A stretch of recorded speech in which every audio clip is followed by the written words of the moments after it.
Assalamualaikum warahmatullahi wabarakatuh. Perkenalkan saya Eis Agustin, mahasiswi dari Stikes Widya Dharma Husada. Yang terhormat Bapak Ibu petugas klinik kesehatan Widya Dharma Husada serta hadirin yang saya banggakan. Kehadiran saya di sini ingin memberikan penyuluhan kesehatan mengenai apa itu gizi seimbang pada anak. Kegiatan ini ditujukan kepada para Bapak Ibu sekalian agar dapat memahami pentingnya gizi seimbang pada anak-anak. Kegiatan ini diadakan karena masih kurangnya pemahaman mengenai apa itu pentingnya gizi seimbang pada anak. Baik, yang pertama saya akan menjelaskan apa itu gizi seimbang.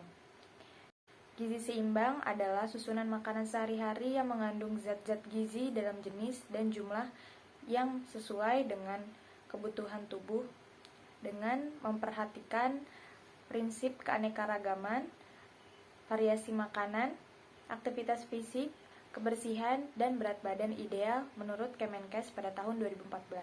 Selanjutnya, apa itu kriteria gizi? Baik, saya akan jelaskan ya. Kriteria gizi yang pertama ada zat pengatur, contohnya seperti sayuran yang berwarna hijau dan buah-buahan. Lalu, zat pembangun, contohnya seperti ikan, daging ayam, daging kambing, daging sapi, telur, tempe, tahu, dan susu. Lalu yang ketiga, zat tenaga, contohnya seperti nasi, kentang, jagung, ubi, dan sagu. Lalu, apa saja sih zat-zat gizi seimbang pada tubuh? Yang pertama, ada karbohidrat yang bersumber dari ASI dan susu sapi. Semakin besar anak-anak, ditambahkan seperti biji-bijian, roti, dan makanan lain seperti kentang. Yang kedua, ada mineral yang bersumber dari buah-buahan dan sayur-sayuran. Yang ketiga, vitamin. Vitamin terdiri dari vitamin A, vitamin D, vitamin E, vitamin K, dan vitamin C.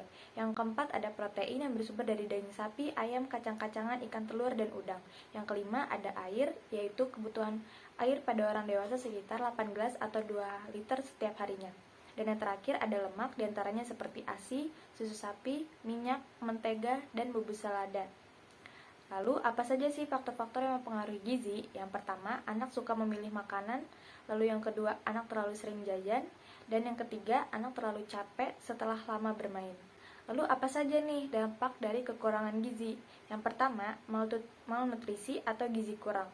Lalu yang kedua, pertumbuhan anak terganggu atau terhambat. Yang ketiga, daya tahan tubuh rendah. Lalu, ada juga dampak kelebihan dari gizi. Yang pertama, kelebihan berat badan, memperbesar resiko munculnya penyakit kronis seperti kencing manis, tekanan darah tinggi, dan penyakit jantung. Lalu, apa saja sih contoh-contoh menu yang termasuk ke dalam gizi seimbang? Misalnya, pada pagi hari anak diberikan soto ayam, susu kerupuk udang, dan kue putu ayu. Lalu pada siang harinya diberikan tumis kacang panjang, tempe goreng, telur dadar, dan buah atau jus buah. Lalu pada malam harinya dapat diberikan tumis kacang panjang, lele goreng, tahu, dan buah. Lalu cara mengatasi masalah gizi dengan memperhatikan variasi makanan, rajin berolahraga, mengkontrol berat badan, menjaga kebersihan diri, mengkonsumsi makanan bergizi dalam jenis dan jumlah yang sesuai dengan kebutuhan tubuh, seperti usia, jenis kelamin, aktivitas fisik, dan kondisi biologisnya. Lalu, apa saja sih manfaat dari gizi seimbang? Nah, manfaat gizi seimbang itu dapat menghasilkan tenaga yang digunakan oleh anak untuk melakukan berbagai macam kegiatan seperti belajar, berolahraga, bermain, dan melakukan aktivitas lain yang disebut dengan zat tenaga.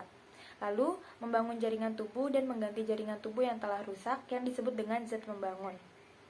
Lalu yang ketiga, mengatur kegiatan-kegiatan yang terjadi dalam tubuh yang disebut dengan zat pengatur. Dan yang terakhir, kepandaian seorang anak ditentukan oleh perkembangan sistem saraf dan otak pada anak tersebut. Nah, baik, saya sudah melakukan penyuluhan kesehatan. Apakah Bapak Ibu ada yang ingin ditanyakan? Baik, jika tidak ada yang ingin ditanyakan, mungkin sekian dari saya. Wabillahi taufiq wal hidayah. Wassalamualaikum warahmatullahi wabarakatuh.